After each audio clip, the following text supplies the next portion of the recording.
So, yung mga ganun pong bagay.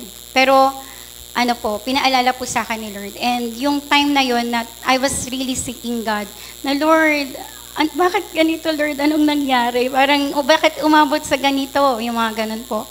And during that time, yun po, the Lord spoke to me sa isa ring pong aklat.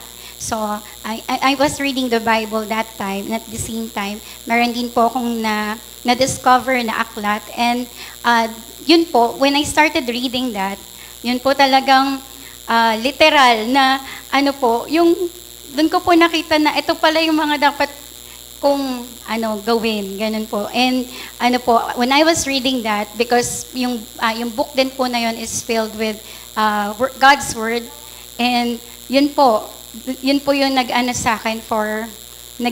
sa akin for repentance. And yung naranasan niyo na po bang nagbabasa kayo ng Bible, tapos umiiyak ka lang, yung gano'n, yung iyak ka lang ng iyak sa Panginoon, tulo lang ng tulo ng luha mo. And when ganun po pala, and I remember, may isa po sa 43 na po ako, no?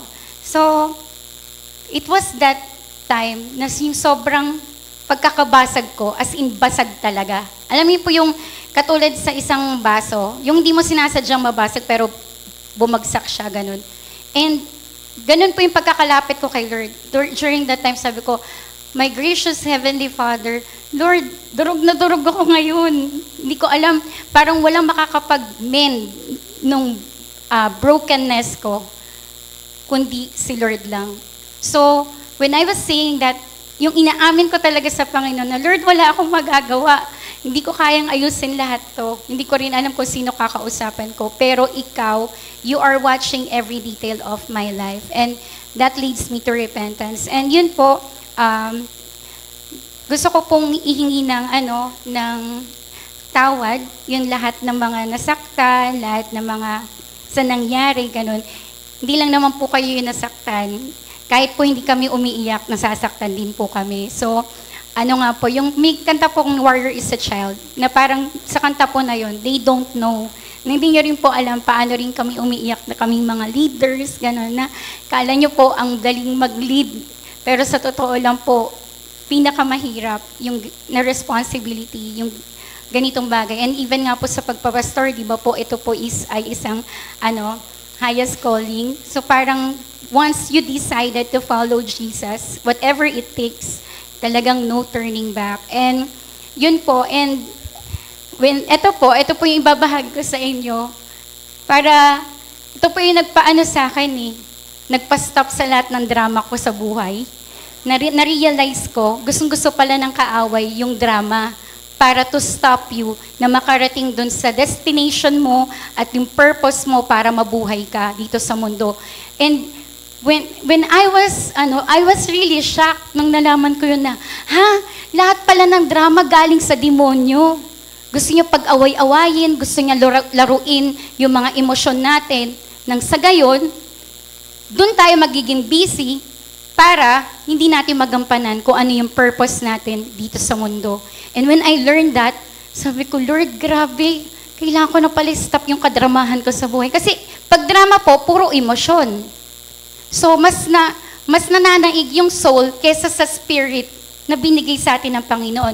And we should remember that we are spiritual being in a body. Minsan po kasi yung tao nabubuhay ng physical lang. Lahat kasi ng physical nakikita mo. Kaya pag namumuhay ka, bibili ako ng ganito, bibili ako ng ganyan, kapakainin ko ganun po. Pero we should remember na it is the spirit that quickeneth the body. So, tatlo po yung dimension natin. We have the body, soul, and spirit. Sa body po, ito po yung physical. Ito yung madaling makita kasi katulad niyan, katawan. Pero, without the Spirit of God, patay po tayo.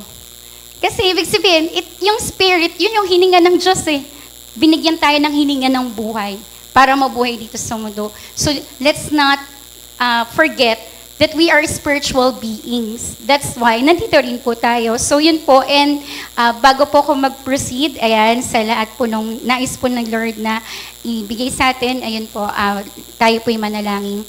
Our gracious Heavenly Father, we come in the mighty name of Jesus. Lord, salamat, Lord God, for the opportunity, Lord God, to preach and teach your word. And Lord, speak to us through your word na hindi po si Deborah yung magsasalita today, but you, Lord Jesus, and in the power and guidance of the Holy Spirit, Lord God, marinig po namin ang iyong tinig, Panginoon, ng audible, Lord God, na malinaw, Panginoon, na mangungusap ka sa buhay ng bawat isa sa amin, even sa iyo pong lingkod, Ama. Gamitin mo lamang po kung mouthpiece, Panginoon, para ipahayag ang lahat ng bagay, ang lahat ng katotohanan sa iyo pong mga salita, Panginoon. And thank you, Lord God, for you said it and we believe it. And thank you, Lord Jesus, na Lord, that settles it. Kaya Lord, salamat, Panginoon, for this reach in our favor, Panginoon. It's all reach in our favor by your grace in the powerful name of our Lord and Savior, Jesus Christ. Amen. Ayan. So, yan po, wag na po natin patagalin. So ito po, isa nga po sa natutunan ko na panalangin kay Mama when nandito pa siya sa earth. Ano po, tuwing ipagpag-pray po niya ako, sabi niya, Lord, let her find favor in the sight of yours and in the sight of men. Meaning to say, kaya po nung hindi na po ako napapag-pray ni Mama kasi nasa heaven na siya. So, pag nagpe-pray na po ako ng personal, Lord, let me find favor in the sight of yours and in the sight of men. So, when I do that, ano po, yun, makikita mo talaga na ibang klase po pala talaga ang favor of God. And dito po, so, kung minsan po sa tao, gustong-gusto natin, napapaboran tayo ng mga tao, pero walang kasing ganda. Wala pong katumbas yung favor of God in our lives. So dito po, we have this verse. Sabi po dyan, please, Lord, come quickly and rescue me.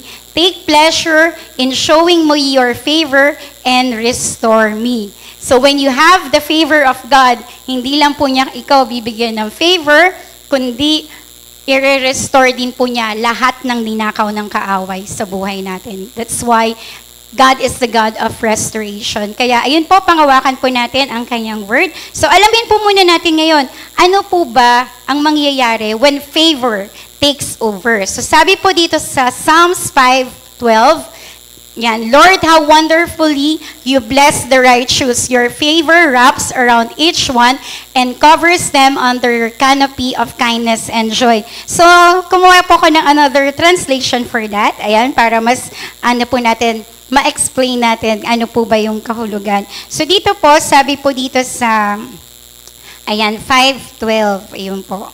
So, here, yun po. Sabi po dito, yan. Surely, Lord, you bless those who do what is right. So, yan po, di ba yung sinasabi po dyan?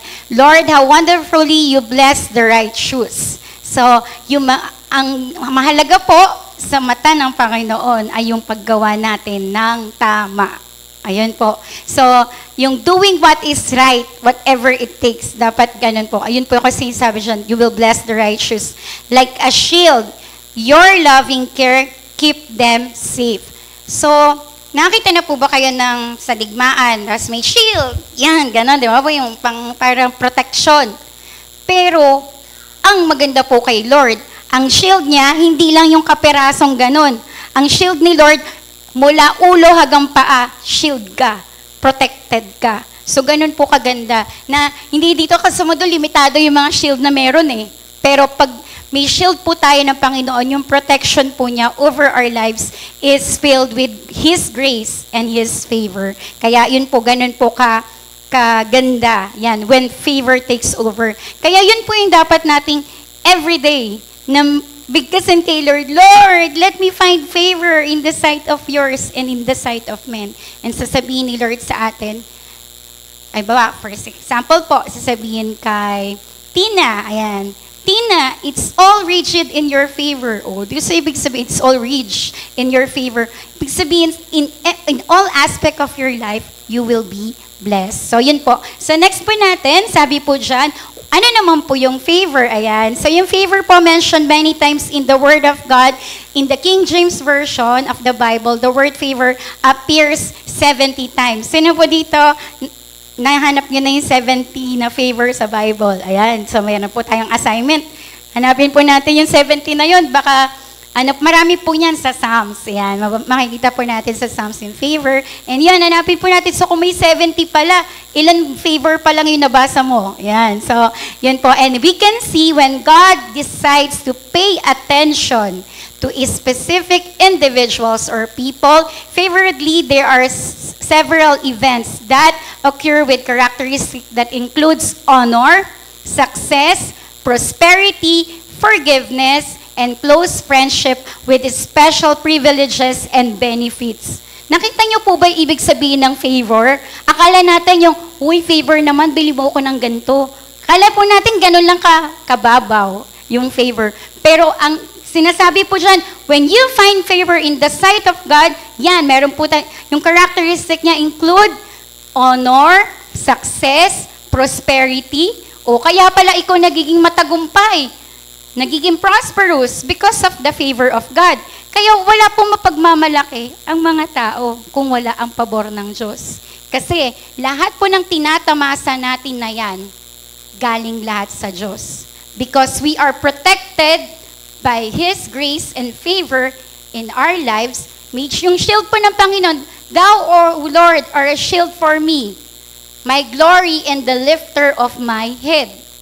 So, when we put our hope and trust in the Holy One, in God alone, in Christ alone, hihinto nga po pala talaga lahat ng drama natin sa buhay. Because kung itong pabor ng Diyos nasa buhay mo na, ano pa hahanapin mo? Kaya pala, totoo yung Psalms 23. The Lord is my shepherd, I shall not want. Tapos sasabihin natin pag nagpe-pray tayo, Lord, pagalingin mo na ako. Sabihin sa'yo ni Jesus, hindi pa ba sapat yung dugo ko? Diba po yung the blood of Jesus is more than enough. Hindi na babalik si Jesus para mamatay uli sa krus. Tapos na yun. It is paid ng high price ng dugo ni Jesus, ng buhay niya, ng pagsasakripisyo niya sa krus ng Kalbaryo. Perfect sacrifice. Perfect Lamb of God. Pag bumalik si Jesus, maghahari na siya. He's the King of Kings and the Lord of Lords. Because it is done. It is finished. He is risen. So dapat ganun po natin, pag nakita po natin kung kung may relasyon po tayo sa Panginoon, doon natin makikita na, ay, ito pala yun. Kaya pala si Mama noon, sabi namin, Ma, kailangan magbayad ng ganito, kailangan magbayad ng ganyan. Don't worry, God will provide. Ganun yung faith ni Mama. And true enough, the Lord provides. Because, ino-honor ng Panginoon yung pananampalataya. Ginawa na nga ni Lord, ang kailangan lang nating gawin, maniwala, ayaw pa ng tao. Puro paduda. Diba? Ang pinakamasakit sa buhay, yung hindi ka paniwalaan. Kay Lord kaya, gaano kasakit yun? And we should remember that God has personality. God in 3 person, Blessed Trinity. Kung nasasaktan tayo, how much more ang Panginoon?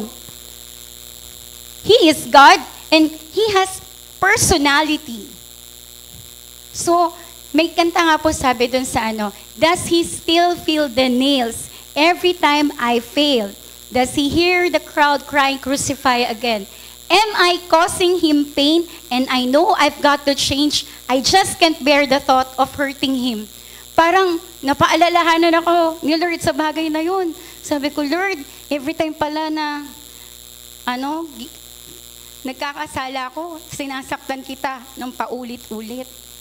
Kaya, nung I was dun sa process ng paghingi talaga ng tawad na lahat, even yung kasalanan ng ninuno namin, alam mo yun, ng angkan namin, lahat na, ng pamilya namin, lalo na ako, sabi ko, Lord, I'm sorry sa lahat ng hurt na nakos ko sa iyo, sa ibang tao. I'm sorry for hurting you. I'm sorry for hurting others. I'm sorry for hurting myself. Kasi, in the end, lahat ng sakit na yun, babalik lahat sa'yo. Dahil, alam mo yun, para yung pain na yun, dahil na nga sa mga nangyari, wala ka ibang unang sisisihin kundi sarili mo eh. Tapos, galit ka na rin sa sarili mo. Paano mo mamahalin yung ibang tao kung galit ka sa sarili mo? Di galit ka rin sa kapwa mo. Nakukuha po natin, we should love others as we love ourselves. Ang napakahirap magmahal ng ibang tao kung ikaw mismo galit ka na sa sarili mo because you keep blaming yourselves. Di ba po? Kaya doon po natin makikita na ganun po kahalaga yung pabor ng Panginoon. And sabi po, tuloy po natin yan po sabi dito, yung part ng, yung meron po tayong privileges and benefits to have favor with God means that you have become a friend. It is not just positional. Okay? Sabi po dyan, but it is the relational side of salvation through Jesus Christ. Tinuring po tayong friend ng Panginoon because of what Jesus did on the cross. We were reconciled dahil namatay si Jesus sa krus. At sapat na po yung ginawa ni Jesus to pay it all. Kaya yun po, let's not forget na yun po yung halaga ng ginawa ni Jesus sa krus ng Kalbaryo. And yun nga po, sabi rin po dito, there is a difference between what Jesus has done for us positionally through His redemptive action as a man who has sacrificed, and relationally, which is our response to the work of God through Jesus, and how we walk out that reality, how we walk out that reality on earth as history maker. So, when we walk sa favor po ng Panginoon, dahil sumusunod tayo sa mga utos niya, we will be history makers habang nandito po tayo sa earth by His grace. So next po natin, ayan po, para mas laliman pa natin kung ano po yung pagkakaunawa natin sa favor. Sabi po dyan, to regard with kindness. Yan naman po, ito naman po sa dictionary, kilala niyo po si Webster. Yan, sabi po sa dictionary, yan, to regard with kindness, to support, to aid, and have disposition. So in short po, lahat ng to, yan po yung kahulugan ng pabor. Ano pa po? Sige po, tingnan pa po natin sa iba pang kahulugan ng pabor. Ayan po, next po natin. Sabi po dyan, what is favor? To truly have favor with someone is when it gets to the point where the kindness goes beyond just wishing for success. So pag yung kindness po ng isang tao, di ba po pagka, lagpas na, beyond dun sa inaasahan mo, yun po yung favor.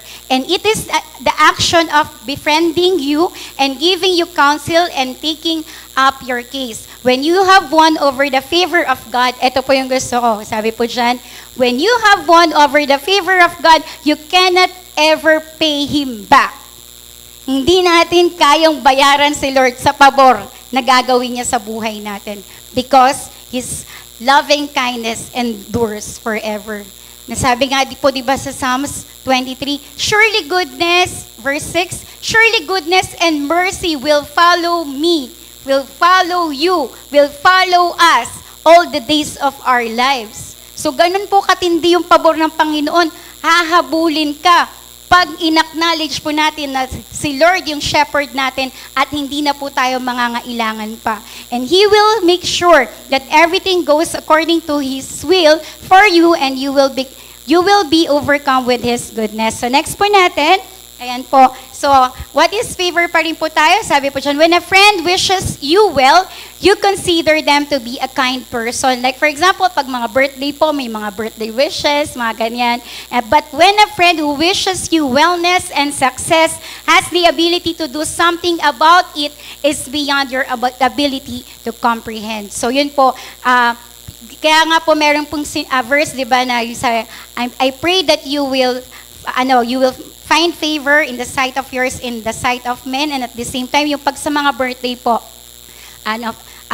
that all may go well with you as your soul prospers. So ibig sabihin po yung wellness, physically and spiritually. Ayan po. So next po natin, ayan. So ito po naman sa Strong Dictionary. So yung sa concordance naman po siya. So sabi po dyan, number 1, to be pleased with, to be favorable to, accept favorably.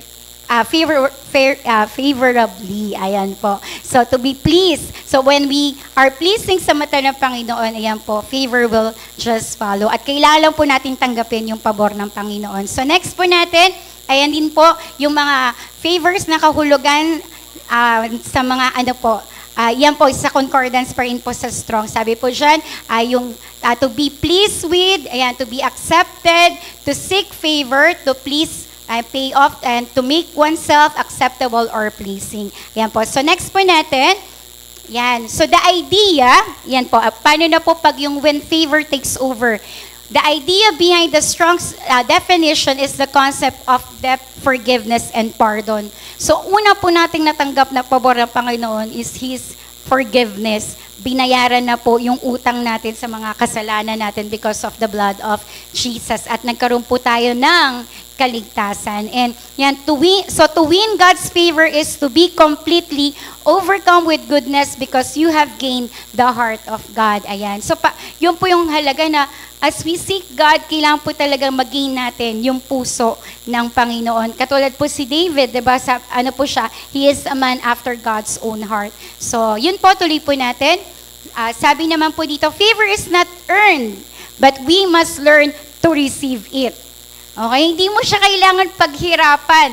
Kailangan po nating matutunan na tanggapin yung pabor ng Diyos. Because God's grace and mercy cascades over us. Nagmumultiply na po yun sa atin. We just need to receive it. Yan po. Kasi parang yung, nga po minsan, na napupunta yung mata natin, masyado, mas namamagnify yung mga problema, yung mga pagsubok, kaysa po sa mga pagpapala at pabor ng Diyos sa buhay natin. So yun po. God can favor us to the point where we are acceptable and pleasing to Him. Gusto po ba natin ang favor ng Panginoon? Amen? Di ba po? So, ito po ang goal natin. Kailangan po maging acceptable and pleasing tayo in the eyes of God. Kaya nga po, di ba, ayun din po yung sasabi rin po sa Word of God, Lord, help me to walk uprightly and righteously before you para po maging pleasing at acceptable tayo sa Panginoon. So the Lord Himself pardons us and pays our debts so that we can live in freedom. Ayan. So kaya po, mamuhay po tayo ng malaya. Ayan, okay? So naalala ko lang po yung mag-freedom, yung apelido namin. Ayan. So next po, yan, the word rich is used to describe situations where unfair advantages are given to one side of a conflict. Naranasan niyo na po bang pumila? Di ba? Yung pila, tas yung sobrang haba, bonggang haba. Tapos po, dahil dumating yung isang tao, at dahil may kakilala, uy, si ano to? VIP person. O, yun. Tapos napaboran. Hindi na siya pumila, nandun na siya. Dun sa harapan. Di ba? Parang, pag nakita mong ganun, unfair yun ah. Di ba? Tagal-tagal ko pumila dito, tapos sino ba to? Parang ganun. Di ba? Pero yun po, di ba minsan parang, pag napapaboran yung isang tao, ang dating sa atin, ang unfair naman, ba't siya lang? Siya lang pa yung, sige, siya na. Di ba? Ganun nga po. Ang tinuturo po ng mundo, ganun eh. Di ba? Parang hindi tayo magre-rejoice sa tao na napapaboran. Pero gusto po ba natin lahat tayo bigyan ng pabor ng Panginoon? Eh di ayusin natin yung pamumuhay po natin. Yun pala yung ang sikreto po, di ba? Maging acceptable at pleasing sa Panginoon. Eh kung lahat po tayo acceptable yung ginagawa natin sa Panginoon at pleasing po tayo, eh di lahat tayo papaboran ng Panginoon. Hindi mo na kailangan, yung i-earn, di ba po? We just need to receive it.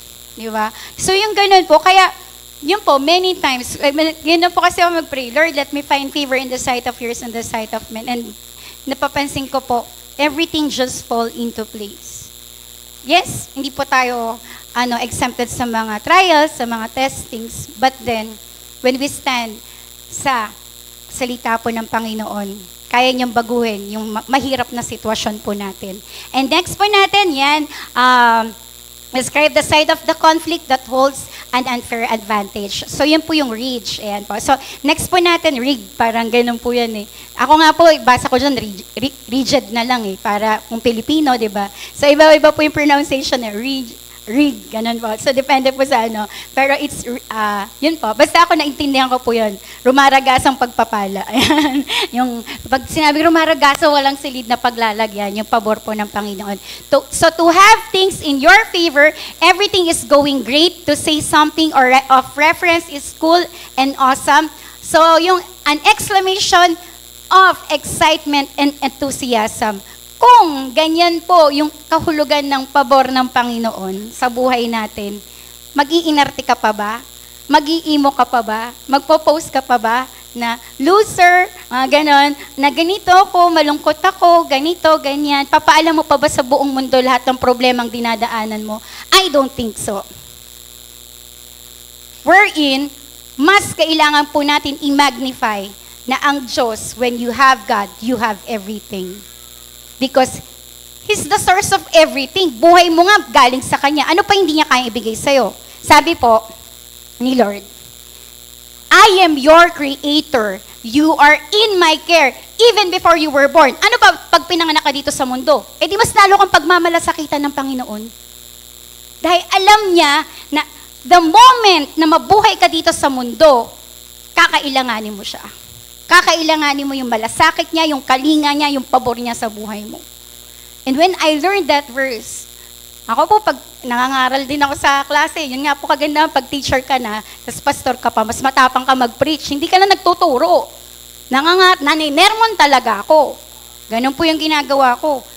I don't care kung hindi matuwa yung mga estudyante ko sa mga sinasabi ko, pero sabi ko sa kanila, sample po, cheating and lying, ethical behavior or unethical behavior?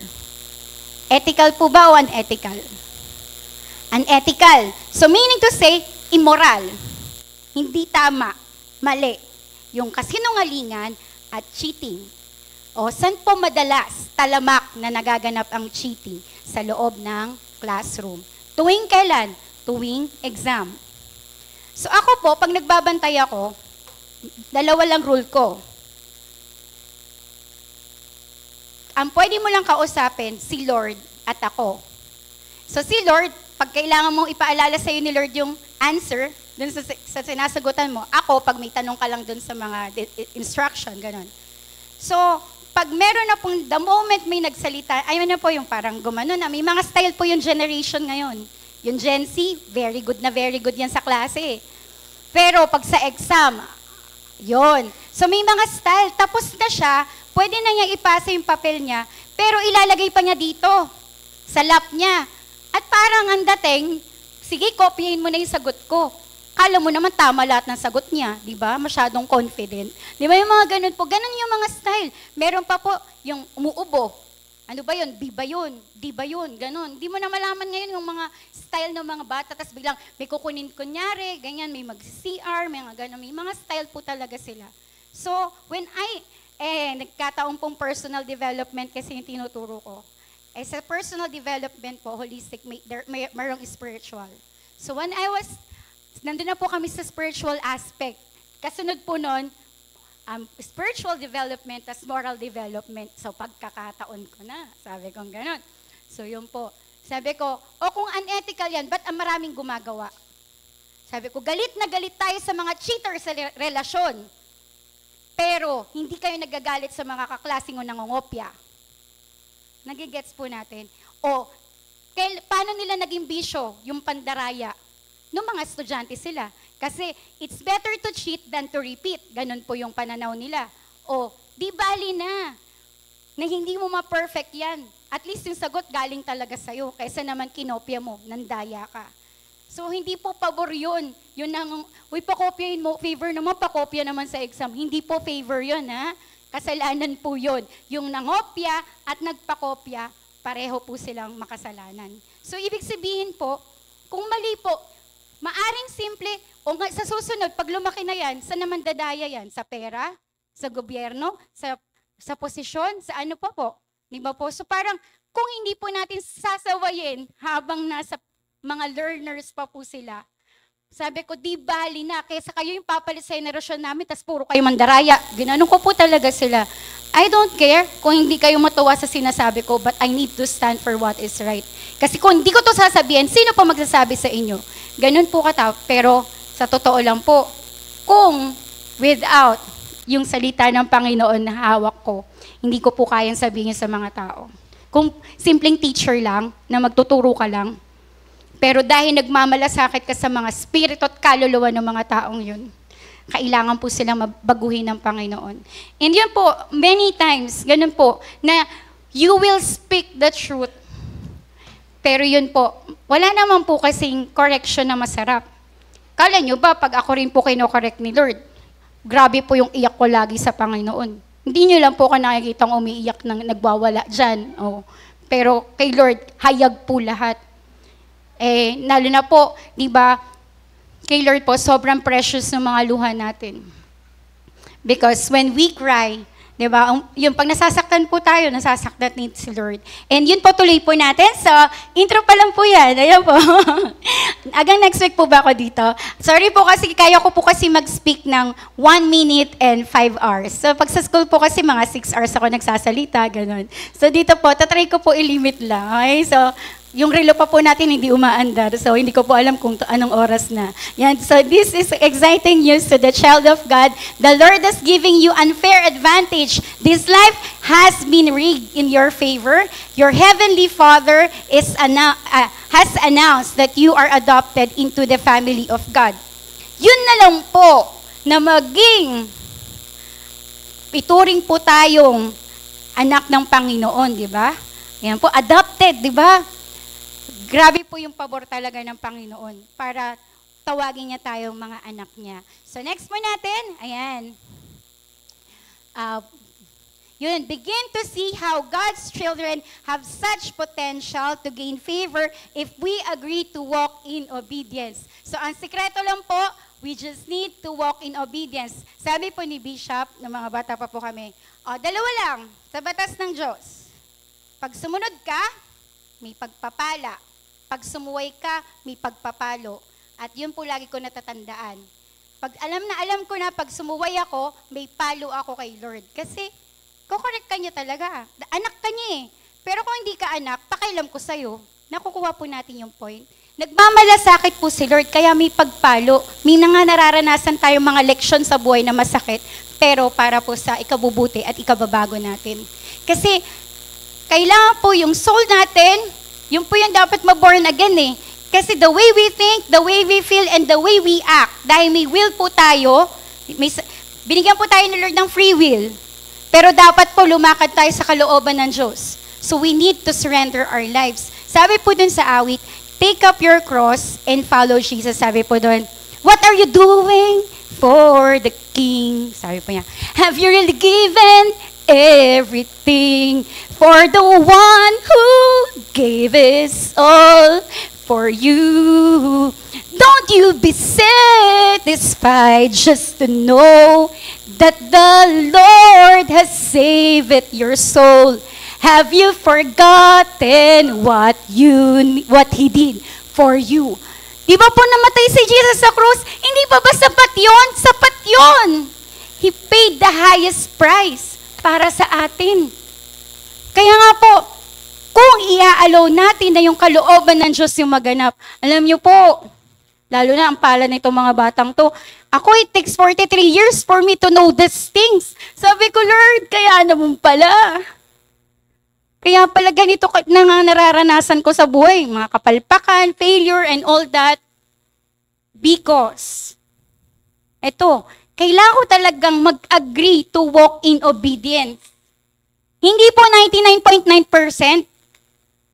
Mas after po sila dun sa point 1 na ayaw pa natin i-surrender.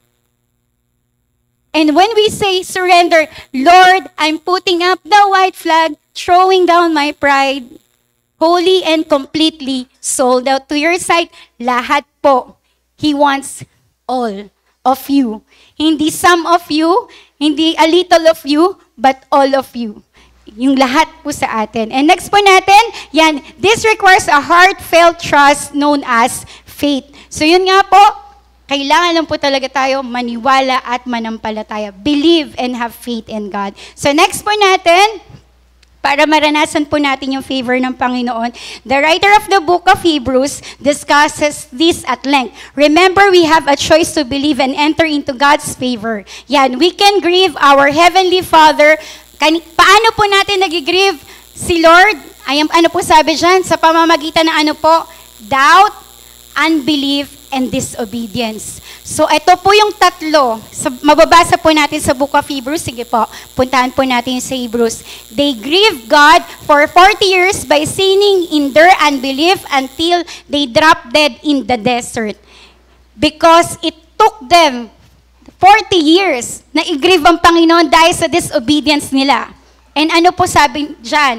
So God swore an oath that they would never enter into His calming place or of the rest all because they disobeyed Him. Meron po ako nakuwang isa pang version para mas maunawaan po natin. So sabi po dito, yan, ito po. Sabi po dito, who was God angry with for 40 years? Yan po. Wasn't it with those who sinned?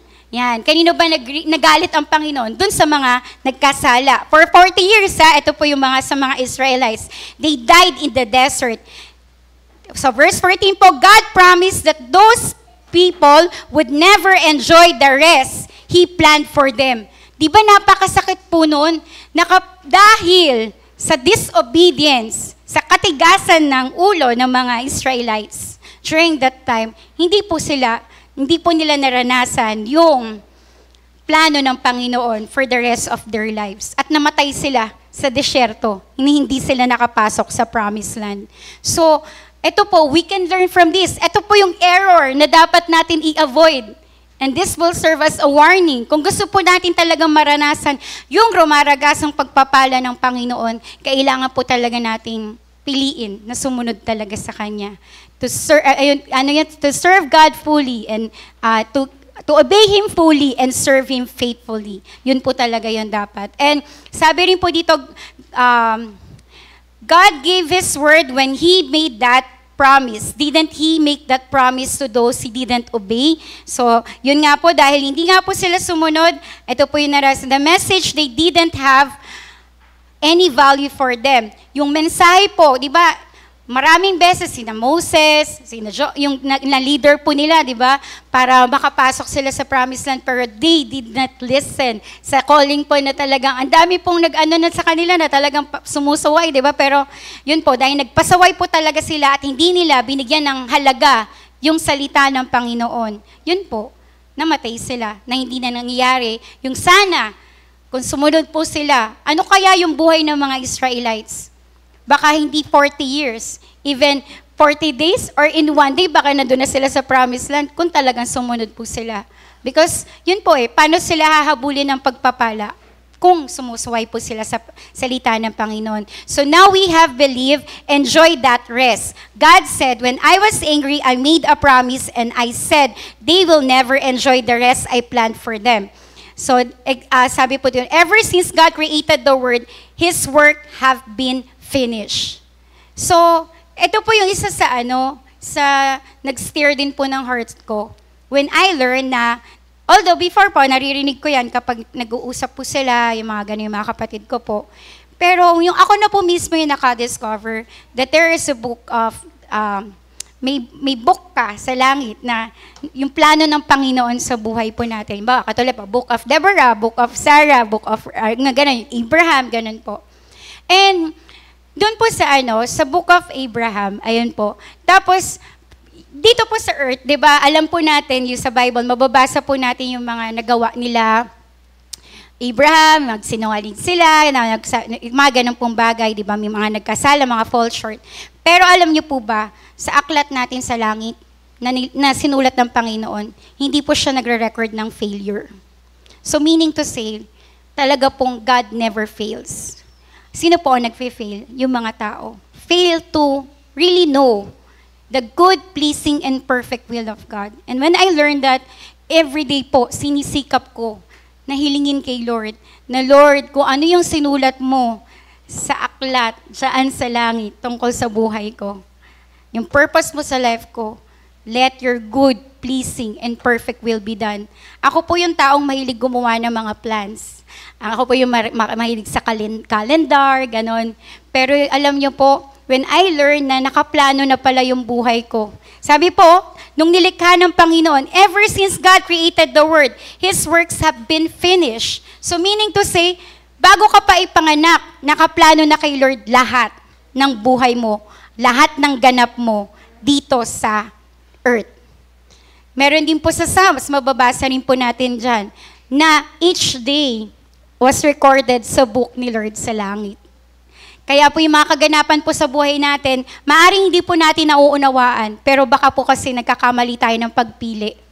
Instead po yung kalooban ng Panginoon, yung kalooban po natin yung nasusunod. Kaya nagpe-fail po.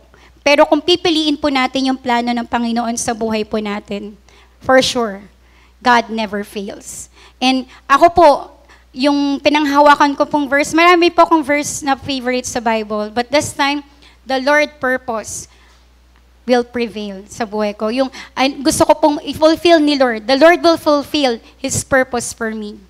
So, nung 9 years ago po, when I decided na magpa-ordain na po bilang missionary pastor, and that was March 22, 2015, a day after nung that anniversary ni Mama. And I was really crying that time. Sabi ko, sana naabutan ni Mama na naging pastor ako. Kasi before po, pag may nagsasabi sa akin, ay pastor, ay hindi po yung mga kapatid ko po yung pastor. Ano po ko, denial talaga ako. Kasi ayoko po talaga magpastor sana. So, sabi ko, ay mga kapatid ko po yung pastor, ako po teacher po ako. So parang mas gusto ko na teacher na lang, ganon. Pero yung sa pagpapastor po, yung mga kapatid ko na lang, marami naman kami. Pero nung naano ko na po yung calling talaga, although I know, baby pa lang po kami, sanggol pa lang kami, lahat kami dinedicate sa paglilingkod. Sabi po ng mother ko, Lord, bigyan mo ko ng maraming anak at ibibigay ko lahat sila sa paglilingkod sa'yo. True enough, yun naman po, naglilingkod po lahat ng mga, praise God for that. Pero yun po, hindi madali. Di ba po, hindi madali yung journey. And sabi ko, Lord, sa 9 years, ayan, parang it's about time, Lord, na tayuan ko na kung ano talaga yung calling mo sa akin. And ano po, babalik ka talaga sa by faith na pamumuhay. Sabi ko po, walang drama. Pero gusto ko lang pong aminin din kay Lord na nabuhay din kasi ako sa pride. Pag teacher ka kasi, your person in authority, parang masyado kang entitled with all the positions. 25 years na akong teacher. Tapos I was also graduate din ako ng Doctor of Christian Education and all those things. Pero in the eyes of God, hindi po pala lahat mahalaga yun. Ang gusto lang ni Lord, yung pagsunod. And yung po yung hiningi ko ng tawad. Sabi ko, Lord, kaya pala hindi mo ako magamit fully. Kasi, because of pride, laging may yabang, lagi ka nagmamalaki sa mga tao. Or when you treat them, the way you treat them, dahil parang teacher ka, lagi nakabulyaw na lang, or laging mas mataas yung tono mo, and all those things. Pero sabi ko, Lord, masarap magturo, pero mas gusto ko pa rin maging lingkod mo na gagamitin ako ni Lord. And yun po, nung I was 18 years old po, nung nagkasakit po ako ng typhoid fever, and muntik na po talaga ako noon, wala na. So, ang prayer ko po nun kay Lord, Lord, kung kukunin mo ako, kunin mo na ako. Pero kung hindi mo pa ako kukunin, maglilingkod na ako sa'yo. And in a matter of 3 days po, bigla akong gumaling. Pero 1 month na po ako may sakit. And yun ang po pala yung kailangan marinig ni Lord sa akin, nasusunod na ako.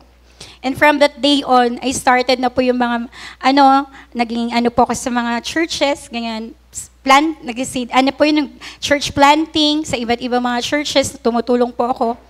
Pero when it comes po talaga dun sa pagpapastor, hindi ko pa yun. Kasi hindi nga po ako nagpa-ordain during that time pa. And marami pa po, ginawa pa po ni Lord akong teacher. Hindi ko rin po gusto maging teacher, pero naging teacher ako. Bakit po? Kasi kailangan mag-ayos ng buhay. Pag teacher ka po, di ba ganun po. Sa akin po kasi bata pa lang po ko, ang taas na expectation ng mga tao pag anak ka ng pastor. Feeling nila dapat hindi ka nagkakamali, hindi ka nagkakasala, hindi naman po kami ganun, di ba? So parang ang taas pa ng expectation ng mga tao. But then, nung natutunan ko po talaga na ilagak sa Panginoon, and yun po, lalo na po ito, yung sa disobedience, takot na po akong sumaway. Kasi ayoko na mapalo. Ayoko na ng mga naranasan ko nung mga nakaraan. And gusto ko na lang po sumunod sa Panginoon para ayusin niya lahat, itama niya lahat, i-restore niya lahat. Kasi wala po yun sa mga kamay ko. Nasa kamay lang po yun ng Panginoon. Kahit po umiyak ako dito o hingi ko ng tawad lahat na nangyari. Pero wala pa rin po ako magagawa. Si Lord lang. Kaya, I pray po na sumunod po tayo kung ano talaga yung pinapagawa ng Panginoon sa atin. Ininto na po natin. Sabi po, yung tinig pala ni Lord, sobrang lakas ng tinig ni Lord. Hindi lang natin naririnig dahil kung sino-sinong tinig yung pinapakinggan natin. So we just need to shut lahat ng mga tinig na yun para ang tinig lang ng Panginoon yung mapakinggan natin. And when I learned that, sabi ko, Lord, sorry. Kung sino-sino pa yung pinakinggan ko. Pero, ikaw lang pala, Lord, sapat na. Para may ayos lahat ng mali. Yung mga ako mismo, talagang inayos din po ng Panginoon. And hindi naman po overnight yung change eh. Pero sabi ko, Lord, kahit 1% each day, Lord, little by little every day, Lord, you change my story to glory. And ayun po, tuloy po natin. Sabi po dito sa, tuloy po natin yung sa verse. Yan po. So now God has offered to us the same promise of entering into His realm of resting in confident faith. So mayroon po tayong dalawang realm. Ito po yung earth realm and heavenly realm. Kung gusto po natin talaga, di ba po, pag nagpanalangin tayo, Lord, lumalapit po ko sa iyong trono ng harapan. Alam niyo po, tuwing nananalangin po ko ng ganun, sabi ko, Lord, gusto ko, open the eyes of my heart, Lord. I want to see you.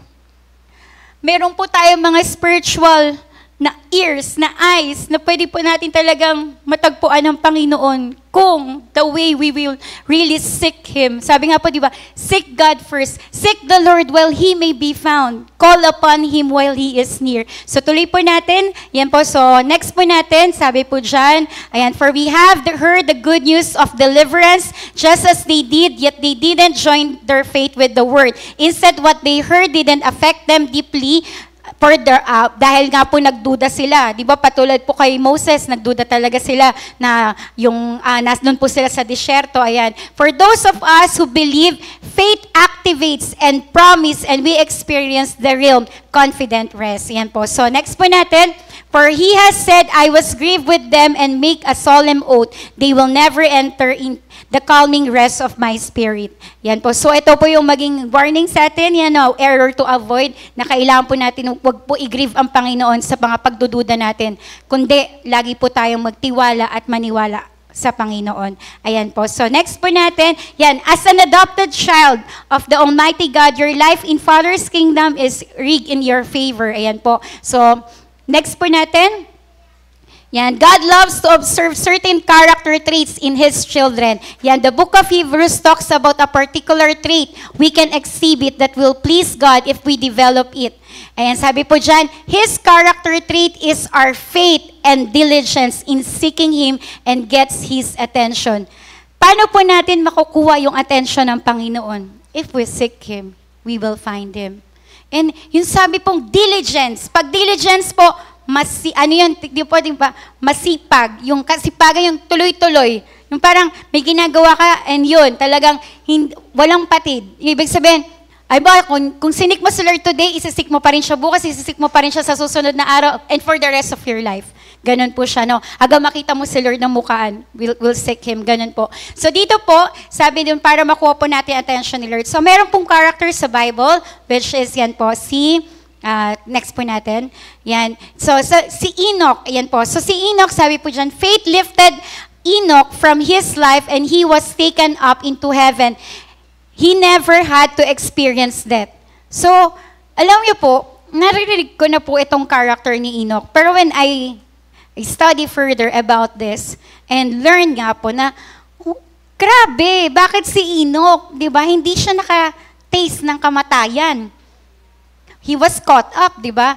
So, yun na po, parang, ang dating nga po, ano talaga rapture, 'di ba? Na ano talaga si ano, and he just disappeared from this world because God promoted him.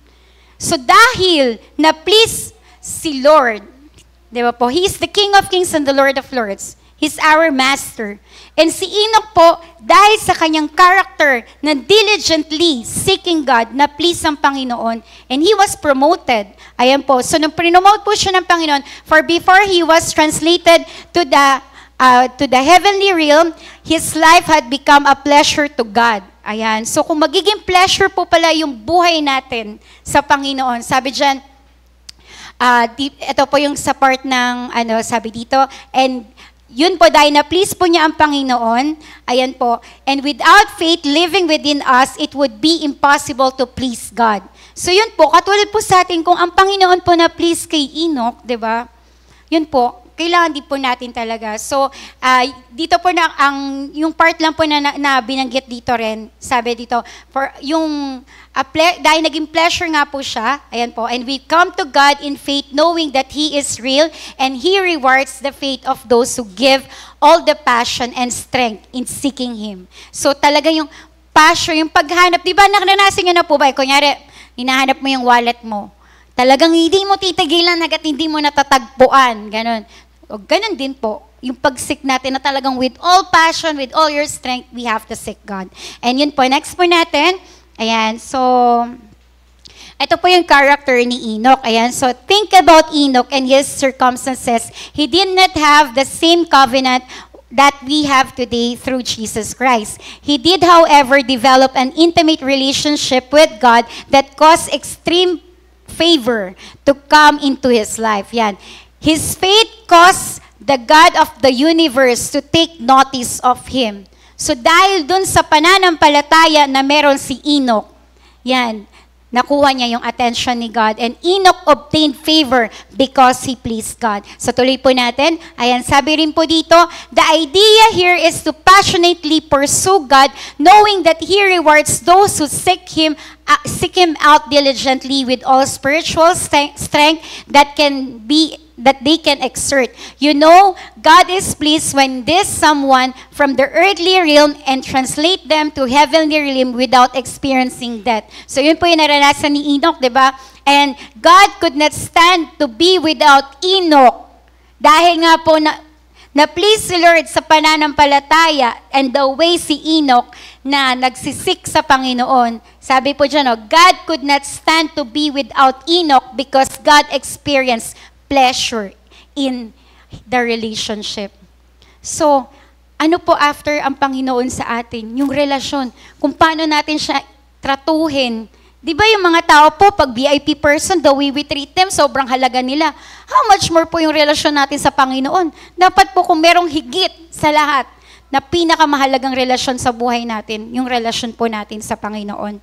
And when we please God, ayan po, the faith that Enoch had developed by trusting God became irresistible to heaven. Kaya yun po, he was caught up, di ba, to be with the Lord, and he was promoted. So next po natin, yan, so when favor takes over, ito po yung mangyayari. Today, God has redeemed people who have confessed Jesus as their Savior. Out of those redeemed people, God favored those who have implemented the promises by faith and become partakers of His divine nature. So aren't you glad? Di ba po dapat magdiwang tayo because yan po, niredeem na tayo. Para yung pabor ng Diyos, maranasan po natin sa mga buhay natin because of Jesus. So next po natin, ayan po. So sa 2 Peter 1, verse 2 and 4, sabi po dyan, grace and peace be multiplied. Yan yung grace and mercy cascade over you. Yan sabi po. Grace and peace be multiplied to you in the knowledge of God and of Jesus our Lord, as His divine power has given to all things that pertain to life and godliness through the knowledge of Him who called us by glory and virtue, by which been given to exceedingly great and precious promises. Sabi po dyan, exceedingly great and precious promises. Ang kailangan lang po natin, it is written, nakasulat na po lahat yan. Kailangan lang po natin panghawakan yung mga promises of God because all of God's promises are yes and amen. So next po natin, ayan po. So when favor takes over, God is waiting for our commitment to what He has said and provided. So, provide na po, sinabi na ni Lord, God said it, and maniniwala lang po tayo, and that settles it. So, the Lord waits for our trust in Him to be expressed through our lives. So, yun po, kailangan po talaga, para ma-please po natin ang Panginoon, is by believing and have faith in Him. So, yun po. Next po natin, ayan po, sabi po sa James 17:18, thus also faith by itself, it does not have works, is dead. But someone will say, you have faith and I have works. Show me your faith without works and I will show you my faith by my works. So yun po, makikita po. So the way na mananalangin po tayo, na isisik po natin ng Panginoon, ayan po, doon po makikita na every time we kneel, diba, yung luluhod ka sa Panginoon, and we humble ourselves before the Lord, our Maker, doon na po talaga na nakikita ni Lord na you can't live without Him, you can't do anything without Him. So, napiplease ang Panginoon because kay Lord ka unang lumalapit. Sabi nga po, don't go to the throne, but don't go to the phone, but go to the throne. Kasi madalas po ang tao pag may problema, sino ba kakausapin ko? Sino ba i-shake ako dito? Ganun po, di ba? I-chat. Pero, kung ang uunahin po natin yung trono ng Panginoon, yun po, makikita mo na lang, may mga right person na ilalagay ang Panginoon at ipapadala rin po niya ang mga ministering angels para ma-solve yung mga problema po natin. Ayan po. So next po natin, yan, faith must manifest because it is important to God that an individual's response be one of trust in a relationship. So di ba po sa relasyon, ano po yung pinakamahalaga? Yung tiwala. So, ganun din po sa Panginoon. He's after our trust. Kasi, kung talaga nagtitiwala po, di ba sabi nga po, trust in the Lord with all your heart and lean not on your own understanding. In all your ways, acknowledge Him and He will give you success. O gusto po natin maging successful sa lahat ng ginagawa natin, yan po, magtiwala po tayo in Christ alone. And next po natin, and when favor takes over, He rewards people with favor when they have faith. This favor seems unfair to others who have not responded properly. Yan, and are merely spectators instead. So dito po, di ba, pag napapaboran niya sa tao, buti pa siya na-promote, gano'n. O bakit siya na-promote? Kasi tama yung ginagawa niya, pleasing yung ano niya. Kumbaga dito sa mundo, di ba po may mga boss, how much more po sa Panginoon? Di ba po, kung alam ni Lord na tama yung ginagawa po natin, at pleasing po yung ginagawa natin, pleasing po yung pamumuhay natin sa Panginoon, bakit hindi po niya tayo pagpapalain at yung pabor niya, hindi tayo hahabulin, di ba? Because yun nga po, mapiplease po ang Panginoon with our obedience to His word. Yan po. So next po natin, ayan po. So wag lang po tayo maging spectator, dapat po maging partakers po tayo. Gawin po natin yung pinapagawa ng Panginoon para maranasan po natin yung rumaragasang pagpapala sa buhay natin. So when we verbally thank God and act on what He has done for us through Jesus, He will manifest in our lives in even greater way. So let's start na po na let's act na yung mga ginawa ng Panginoon Jesus. Panghawakan po natin yung mga promises ng Panginoon. And yun po, magmamanifest po yun ng greater way sa ating mga buhay. So next po natin, yan, when favor takes over, yan, God is personally and He loves it when He have implemented the promises of our Heavenly Father by faith. Our Father trusts us and then favor comes that is beyond explanation. So, di ba po, naranasan nyo na po ba na hindi mo ma-explain yung grabe yung pabor ng Panginoon sa'yo sa araw na yun? Grabe yung biyaya niya.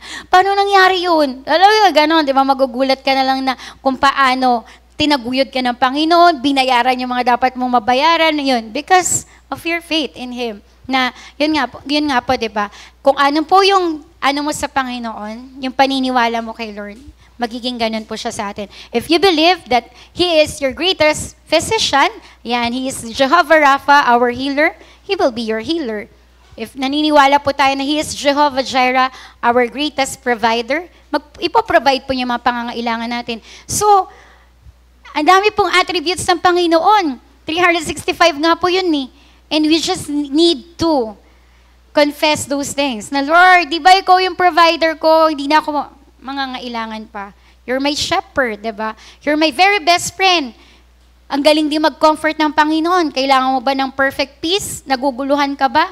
Oh, He is our Jehovah Shalom. Kulang ka ba sa pagmamahal?